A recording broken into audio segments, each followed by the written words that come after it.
గ్రామీణ ప్రాంతంలో పశువుల కాపరిగా, కాపీ మేస్త్రిగా,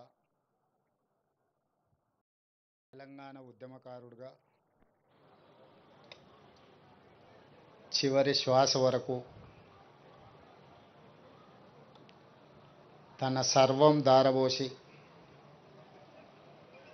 ఈ తెలంగాణ ఉద్యమాన్ని, తెలంగాణ రాష్ట్ర సాధనలో గొప్ప పాత్ర పోషించిన అందశ్రీ గారిని కోల్పోవడం తెలంగాణ సమాజానికే కాదు, వ్యక్తిగతంగా నాకు చాలా తీరని లోటు. పిసిసి అధ్యక్షుడిగా ప్రజాక్షేత్రంలో పర్యటిస్తున్నప్పుడు అందశ్రీ గారిని కలవాలని ప్రయత్నం చేస్తే నేను రాజకీయ నాయకులకు దూరంగా ఉంటాను,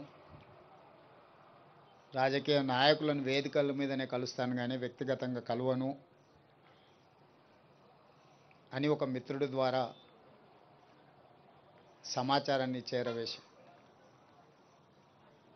అయినా పర్వాలేదు, ఒకసారి కలుద్దాం, తెలంగాణ రాష్ట్ర భవిష్యత్తు గురించి చర్చించుకుందాం, రాష్ట్ర సాధనలో కోట్లాది మందిని ఏకం చేసి తెలంగాణ ఉద్యమ బాట నడిపించిన మీరు ఈనాడు 4 కోట్ల తెలంగాణ ప్రజలు కష్టాలలో ఉన్నప్పుడు మీదైన పాత్ర పోషించాలి అని చెప్పి అందశ్రీ గారిని అడగడం, కలవడం, ఆనాడు కాంగ్రెస్ పార్టీని నడిపించే క్రమంలో వారొక గొప్ప స్ఫూర్తినిచ్చింది. కొట్లాడితే ఖచ్చితంగా తెలంగాణ ప్రజలు ఆశీర్వదిస్తారు, తెలంగాణ ప్రజల యొక్క సమస్యల్ని తీర్చడానికి కలిసి పనిచేద్దాము, నీతో మాట్లాడిన తర్వాత నాకు నమ్మకం వచ్చింది, తప్పకుండా నువ్వు చేసే ప్రయత్నంలో నేను చేయగలిగిన ప్రయత్నం నేను చేస్తాను, అందరం తలా ఓ చెయ్యి వేసినప్పుడే ఈ తెలంగాణ సమాజానికి ప్రయోజనం చేకూరుతుంది అని చెప్పి ఆనాడు అందశ్రీ గారి మాటలు, ఆ తర్వాత వారు నేను చర్చించుకున్న అంశాలు మీడియా మిత్రులకు తెలుసు. అందశ్రీ గారితో మాట్లాడుతున్నప్పుడు నాకు చదువుకోవడానికి పట్టణం వచ్చిన తమ్ముడికి ఊర్లో వ్యవసాయం చేసే అన్న చూడడానికి వచ్చినప్పుడు కలిగే అనుభూతి కలిగేది నాకు అందశ్రీని ఎప్పుడు కలిసిన. వారొక స్ఫూర్తిగా ఈ పరిపాలనలో పేదలకు ప్రయోజనం చేకూర్చాలన్న ఆలోచన వచ్చినప్పుడు గద్దరన్నతో పాటు అందశ్రీ గారు సమానమైన స్ఫూర్తిని నింపడమే కాకుండా వారు రచించిన జయ జయ హే తెలంగాణ, తెలంగాణ రాష్ట్ర ఏర్పడ్డ 10 సంవత్సరాల తర్వాత రాష్ట్ర గీతంగా ఈరోజు కోట్లాది మంది ప్రజలకు ఒక స్ఫూర్తిని నింపుతున్నాయి.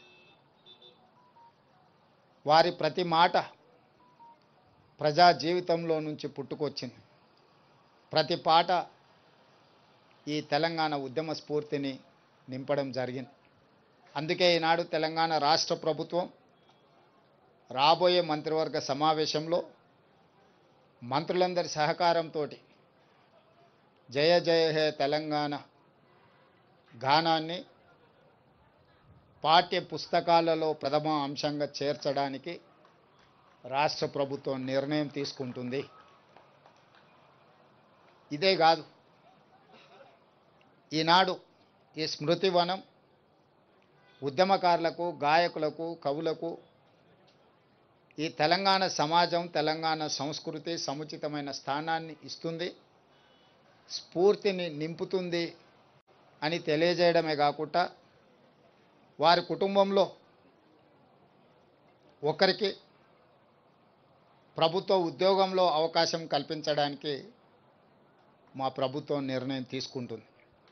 ఎందుకంటే జీవితాంతం నిస్వార్థంగా సర్వం ఒడ్డి తన రక్తాన్ని చెమటగా మార్చి తన గళాన్ని ఈ తెలంగాణకే అంకితం చేసి, అలాంటి కుటుంబం ఆర్థికంగా ఎన్ని సమస్యలు ఎదుర్కొంటుందో నాకు తెలుసు. కాబట్టి ఈనాడు వారి కుటుంబంలో ఉద్యోగం ఇవ్వాలని, దీని ఒక స్మృతి వనంగా తీర్చిదిద్దాలని జయ జయ హే తెలంగాణ గానాన్ని పాఠ్యాంశంగా మార్చి వారి స్ఫూర్తిని ఎల్లకాలం, ఈ తెలంగాణ ఉన్నంతకాలం తెలంగాణ రాష్ట్ర సాధనలో అందశ్రీ గారు పోషించిన పాత్రను శాశ్వతం చేయడమే కాకుండా వారి జీవితకాలం రచించిన రచనలను ఒక పుస్తక రూపంలో వారు రచించడం జరిగింది. నిప్పుల వాగు. ఈ నిప్పుల వాగు ఒక స్ఫూర్తి, ఒక ప్రజ్వలన, భవిష్యత్ తరాలకు ఇది ఒక భగవద్గీతగా, ఒక బైబిల్గా, ఒక ఖురాన్గా తెలంగాణ యువతకు, తెలంగాణ ఉద్యమకారులకు, తెలంగాణ ప్రజా సమస్యల మీద పోరాటం చేసే వాళ్లకు ఒక గైడ్ లాగా పనిచేస్తుంది. అందుకే నిప్పుల వాగును 20,000 ప్రచురణలు తెలంగాణ ప్రాంతంలో ఉండే ప్రతి లైబ్రరీలో, తండాలలో, గూడాలలో, మారుమూల పల్లెల్లో ఉండే తెలంగాణ సమాజం అంతా అందశ్రీ గారి స్ఫూర్తితో వారి రచనలో ఉన్న సారాంశాన్ని తీసుకొని పేదలకు సేవలు అందించడానికి ఉపయోగపడే విధంగా నిప్పుల వాగు గ్రంథాన్ని ప్రతి లైబ్రరీలో పెట్టే విధంగా ప్రభుత్వం చర్యలు తీసుకుంటుంది. ఇదే కాకుండా వారి అభిమానుల నుంచి సూచనలు తీసుకొని ఇంకా ఏం చేయగలమో, వారి పేరు, వారి స్ఫూర్తి తెలంగాణ సమాజంలో శాశ్వతంగా పదిలంగా ఉండడానికి అవసరమైన చర్యలన్నీ మా ప్రభుత్వం చేపడుతుంది. వారు ఏనాడు వారి ఆరోగ్యం గురించి, వారి ఆర్థిక పరిస్థితుల గురించి, కుటుంబ సభ్యుల గురించి ఏనాడు కూడా అందశ్రీ గారు ఆలోచన చేయలే. ఈ 4 కోట్ల తెలంగాణ ప్రజల యొక్క సమస్యలే తన సమస్య అని, ఈ సమాజమే తన కుటుంబం అని భావించిన ఒక గొప్ప మానవతావాది. నాకు వ్యక్తిగతంగా మనసుకు చాలా దగ్గరగా వారి ఆలోచన, వారి స్ఫూర్తి ఎప్పుడు నాకు కలిగించే విధంగా వారు కలిసినప్పుడల్లా మాట్లాడేవాడు. వారిని కోల్పోవడం తెలంగాణ సమాజంతో పాటు నాకు, నా కుటుంబానికి ఒక బాధాకరమైన అంశము.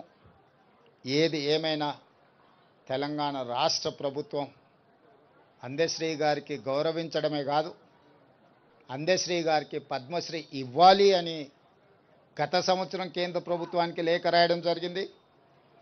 ఈసారి కూడా స్వయంగా ప్రధానమంత్రి నరేంద్ర మోడీ గారిని కలిసి తెలంగాణ ఆత్మగౌరవం, తెలంగాణ గుండె ధైర్యం అందశ్రీ గారికి పద్మశ్రీ ఇవ్వాల్సిందిగా కేంద్ర ప్రభుత్వాన్ని విజ్ఞప్తి చేస్తున్నాం.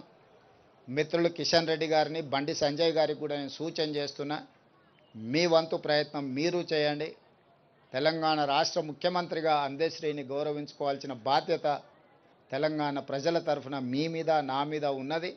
తప్పకుండా వారికి పద్మశ్రీ వచ్చే విధంగా, ఆ గౌరవం దక్కే విధంగా రాష్ట్ర కేంద్ర ప్రభుత్వాలు ప్రయత్నం చేద్దామని తెలియజేస్తూ, వారి అభిమానులకు, ఇక్కడికి విచ్చేసిన మీడియా మిత్రులకు వారి పట్ల మీరు చూపించిన అభిమానానికి నేను కృతజ్ఞతలు తెలియజేస్తూ సెలవు తీసుకుంటున్నాను.